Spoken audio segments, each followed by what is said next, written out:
Manajemen Informatika kali. Di sini saya akan menjawab soal ujian akhir semester dari mata kuliah Manajemen Sumber Daya Manusia. Pengertian kompensasi dan tujuannya. Kompensasi dapat kita definisi sebagai segala sesuatu yang diterima oleh karyawan sebagai balas jasa atas hasil kerja mereka. Kompensasi yang diberikan perusahaan kepada karyawannya dapat berupa uang maupun pemberian material, benda atau fasilitas ataupun kesempatan berkarir yang lebih baik. Pemberian uang dapat berupa gaji, pemberian bonus, pembagian laba, upah lembur kerja, komisi penjualan, inisiatif dan tunjangan. Sedangkan pemberian material dan fasilitas dapat berupa menyediakan tempat tinggal, transportasi atau mobil, dan saham perusahaan. Beberapa tujuan yang ingin dicapai dari pemberian kompensasi: memperoleh karyawan yang bermutu dan sesuai dengan kebutuhan perusahaan, mempertahankan karyawan yang ada sekarang, menghargai prestasi kerja, produktivitas, dan loyalitas karyawan, menjamin keadilan, mengendalikan biaya-biaya terutama pada biaya rekrutmen dan pelatihan yang dikeluarkan saat adanya pergantian karyawan, memenuhi peraturan-peraturan pemerintah. Cara pemberian balas jasa dan penghargaan. Asas adil besarnya kompensasi yang dibayar kepada setiap karyawan harus disesuaikan dengan prestasi kerja, jenis pekerjaan, resiko pekerjaan, tanggung jawab, jabatan pekerjaan, dan memenuhi persyaratan internal konsistensi. Asas adil harus menjadi dasar penilaian, perlakuan, dan pemberian hadiah atau hukuman bagi setiap karyawan. Dengan asas adil akan tercipta suasana kerjasama yang baik, disiplin, loyalitas, dan stabilitas karyawan akan yang lebih baik. Asas layak dan wajar kompensasi yang diterima karyawan dapat memenuhi kebutuhannya pada tingkat normatif yang ideal. Tolak ukur layak adalah relatif. Penetapan besarnya kompensasi didasarkan atas batas upah minimal pemerintah dan eksternal konsistensi yang berlaku. Manajer personalia diharuskan selalu memantau dan menyesuaikan kompensasi dengan eksternal konsistensi yang sedang berlaku. Hal ini penting supaya semangat kerja dan karyawan yang qualified tidak berhenti, tuntutan serikat buruh dikurangi, dan lain-lain. Penilaian kinerja menurut Weller dan Davis memiliki beberapa tujuan dan manfaat bagi organisasi dan pegawai. Performance improvement, yaitu memungkinkan pegawai dan manajer untuk mengambil tindakan yang berhubungan dengan peningkatan kerja. Kompensasi adjustment membantu para pengambilan keputusan untuk menentukan siapa saja yang berhak menerima kenaikan gaji atau sebaliknya. Placement decision menentukan promosi, transfer, dan demotion. Training and development needs mengevaluasi kebutuhan pelatihan dan pengembangan bagi pegawai agar kinerja mereka lebih optimal. Career planning and development memandu untuk menentukan jenis karir dan potensi karir yang dapat dicapai. Staffing process deficiencies mempengaruhi prosedur perekrutan pegawai. Informational insurances and job design error membantu menjelaskan apa saja kesalahan yang telah terjadi dalam manajemen sumber daya manusia, terutama di bidang informasi job analis, job design, sumber daya manusia, terutama sistem informasi manajemen sumber daya manusia. Equal employment opportunity menunjukkan bahwa placement decision tidak diskriminatif. Pengembangan karir. Pengembangan karir itu sebagai kegiatan manajemen sumber daya manusia pada dasarnya bertujuan untuk memperbaiki dan meningkatkan efektivitas pelaksanaan pekerjaan oleh para pekerja agar semakin mampu memberikan kontribusi terbaik dalam mewujudkan tujuan bisnis organisasi. Seorang karyawan yang sukses dengan prestasi kerja saat baik kemudian mendudukkan posisi jabatan yang lebih tinggi. Hal ini berarti tujuan perusahaan dan tujuan individu tercapai. Indikator kinerja karyawan. Indikator untuk mengukur kinerja karyawan secara individu ada 6, yaitu kualitas. Kualitas kerja diukur dari prestasi karyawan terhadap kualitas pekerjaan yang dihasilkan oleh kesempurnaan tugas terhadap keterampilan dan kemampuan karyawan. Kuantitas itu merupakan jumlah yang dihasilkan akan dinyatakan dalam istilah seperti jumlah unit, jumlah siklus, aktivitas, dan diselesaikan. Ketepatan waktu merupakan tingkat aktivitas diselesaikan pada awal waktu yang dinyatakan dilihat dari sudut koordinasi dengan hasil output serta memaksimalkan waktu yang tersedia untuk aktivitas lain. Efektivitas merupakan tingkat penggunaan sumber daya organisasi, tenaga, uang, teknologi, bahan baku itu dimaksimalkan dengan maksud menaikkan hasil dari setiap unit dalam penggunaan sumber daya. Kemandirian merupakan tingkat seorang karyawan yang nantinya akan dapat menjalankan fungsi kerjanya. Komitmen kerja merupakan suatu tingkat di mana karyawan mempunyai komitmen kerja dengan instansi dan tanggung jawab karyawan terhadap kantor. Motivasi, pentingnya motivasi karena motivasi adalah hal yang menyebabkan, menyalurkan, dan mendukung perilaku manusia supaya mau bekerja giat dan antusias untuk mencapai hasil yang optimal.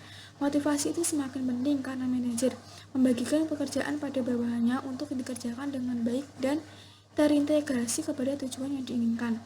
Tujuan-tujuan motivasi tersebut antara lain mendorong gairah dan semangat kerja karyawan, meningkatkan moral dan kepuasan kerja karyawan, meningkatkan produktivitas karyawan, mempertahankan loyalitas dan kestabilan karyawan perusahaan, meningkatkan kedisiplinan dan menurunkan tingkat absensi karyawan, mengefektifkan pengadaan karyawan, menciptakan suasana dan hubungan kerja yang baik, meningkatkan kreativitas dan partisipasi karyawan, meningkatkan tingkat kesejahteraan karyawan, mempertinggikan rasa tanggung jawab karyawan terhadap tugas-tugasnya, meningkatkan efisiensi penggunaan alat-alat dan bahan baku. Alat material ada dua, material insentif dan non-material insentif. Material insentif adalah dorongan yang bersifat keuangan yang bukan saja merupakan upah atau gaji yang wajar, tetapi juga jaminan yang dapat dinilai dengan uang. Material insentif itu merupakan faktor yang sangat memanalisis pengaruhi seseorang untuk bekerja dengan giat sehingga meningkatkan produktivitas kerjanya. Non-material insentif yaitu segala jenis insentif yang tidak dapat dinilai dengan uang.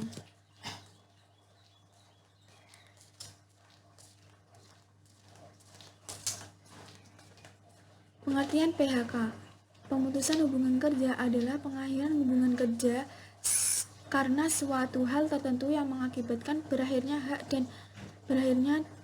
dan kewajiban antara pekerja atau buruh dan pengusaha. Pemutusan hubungan kerja ada dua jenis, yaitu pemutusan hubungan kerja sementara dan permanen. Sedangkan pemutusan hubungan kerja permanen ada tiga jenis, yaitu atrisi, terminasi, dan kematian.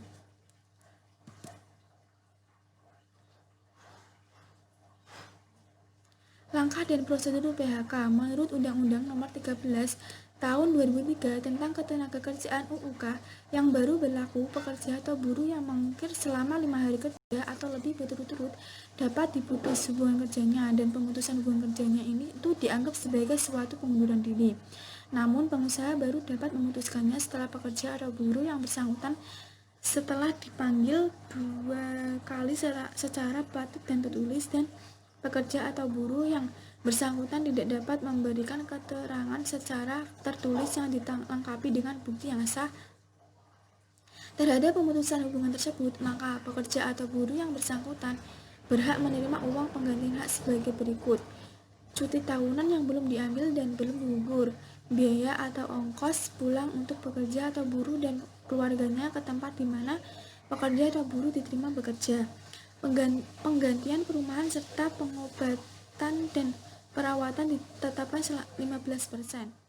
Mas uang pisah berkesannya dan pelaksanaannya ditetapkan dalam perjanjian kerja, peraturan perusahaan atau perjanjian kerja bersama. Perselisihan hubungan industrial adalah perbedaan pendapat yang mengakibatkan pertentangan. Yang pertama, apabila terjadi perselisihan hubungan industrial, maka ada dua cara untuk menyelesaikan perselisihan hubungan industrial tersebut, yaitu dengan perundingan bipatrit dan perundingan tripatrit. Jika ternyata penyelesaian perselisihan hubungan industrial tidak dapat diselesaikan, melalui perundingan bipartit, maka tahap yang dipakai untuk menyelesaikan perselisihan adalah penyelesaian melalui tripartit, yaitu secara mediasi. Upaya penyelesaian perselisihan hubungan industrial melalui cara mediasi yang bersifat wajib apabila cara penyelesaian melalui konsilasi atau arbitrase tidak dapat disepakati oleh para pihak. Penyelesaian perselisihan melalui mediasi dilakukan oleh mediator yang berada di setiap kantor instansi yang bertanggung jawab di bidang ketenagakerjaan kabupaten atau kota. Berdasarkan ketentuan pasal 10 UU PHI diatur bahwa dalam selambat-lambatnya 7 hari kerja setelah penerimaan pelimpahan penyelesaian perselisihan, mediator harus sudah mengadakan penelitian tentang duduknya perkara dan segera mengadakan sistem mediasi. Badan Penyelenggaraan Jaminan atau BPJS itu bertanggung jawab kepada persediaan dan fungsi menyelenggarakan program jaminan bagi seluruh penduduk Indonesia, termasuk orang asing yang bekerja paling singkat 6 bulan di Indonesia. Badan Penyelenggaraan Jaminan Sosial Ketenagakerjaan atau BPJS adalah publik yang bertanggung jawab kepada Presiden dan berfungsi menyelenggarakan jaminan di hari tua, jaminan pensiun, jaminan kematian, dan jaminan kecelakaan kerja bagi seluruh Indonesia, termasuk orang asing yang bekerja paling singkat 6 bulan di Indonesia. PKB adalah perjanjian yang merupakan hasil perundingan antara serikat pekerja atau pekerja yang tercatat pada instansi yang bertanggung jawab di bidang ketenagakerjaan, pengusaha atau beberapa pengusaha atau perkumpulan pengusaha yang memuat syarat kerja, hak dan kewajiban kedua belah pihak. Serikat buruh serikat pekerja merupakan organisasi yang dibentuk dari oleh dan untuk pekerja baik di perusahaan maupun di luar perusahaan, yang bersifat bebas, terbuka, mandiri, demokrasi, dan bertanggung jawab guna memperjuangkan, membela, serta melindungi hak dan kepentingan pekerja serta meningkatkan kesejahteraan pekerja dan keluarganya. Asas no work no pay yaitu suatu asas yang menyatakan bahwa bila tidak melakukan pekerjaan berarti tidak berhak atas upah. Asas ini berlaku mutlak karena dalam hal tertentu adalah pengecualiannya, yaitu melekat pada pribadi buruh, misalnya sakit, cuti, melakukan tugas negara atau agama. Organisasi Pemburuan Internasional atau ILO adalah PBB yang terus berupaya mendorong terciptanya peluang bagi perempuan dan laki-laki untuk memperoleh pekerjaan yang layak dan produktivitas secara bebas, adil, aman, dan bermartabat. Tujuan utama ILO itu adalah mempromosikan hak-hak di tempat kerja, mendorong terciptanya peluang kerja yang layak, meningkatkan perlindungan sosial, serta memperkuat dialog untuk mengatasi permasalahan-permasalahan yang terkait dengan dunia kerja. Terima kasih, mungkin itu saja yang dapat saya jawab dari soal manajemen sumber daya manusia. Kurang lebihnya mohon maaf. Wassalamualaikum.